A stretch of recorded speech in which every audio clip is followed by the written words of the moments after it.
नमस्कार। सध्या आम्ही खिंड मुर्जी ह्या वाठारात असतात आणि ह्या वाठारात एक दुर्मिळ असे झाड तेका गोरख चिंच म्हणून ओळखले वता। हे म्हाका दिसता शेकडो वर्षा पयलीचे झाड असा आणि बायोडायवर्सिटीच्या अंडर हाची सुरक्षा केली वता। पण जायते फावटीर बायोडायवर्सिटी असता पण जे काही सुरक्षतेच्या दृष्टीन काम करपाक जाय ते अशा पद्धतीन काम जायना असे लोकांचे कागाळी असा।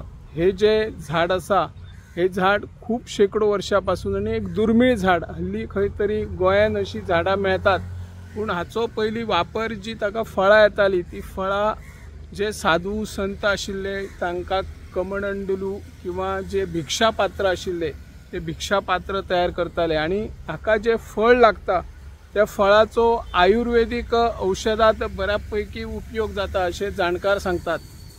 जर दमा खोकली आयली जाल्यार ह्या फळाचो जो गर असता तो गराचो वापरही करू येता आणि ह्या फळाचो वापर पयली हांगासर एक आमचे पत्की म्हणून जाणकार एक पुरोहित आशिल्ले ताणी ह्या झाडा विशीं बरोच अभ्यास केल्लो।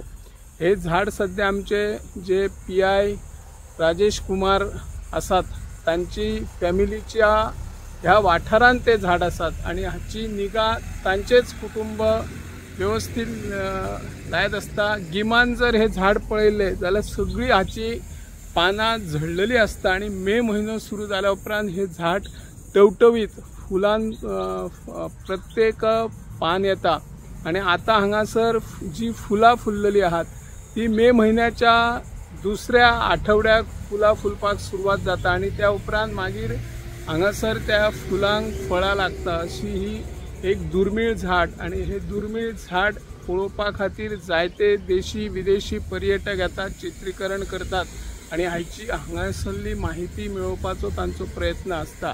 हे दुर्मिळ झाड पर्यावरणाची रक्षा करपाक ताचो मोलाचो वाटो आसा अशें जाणकार सांगता।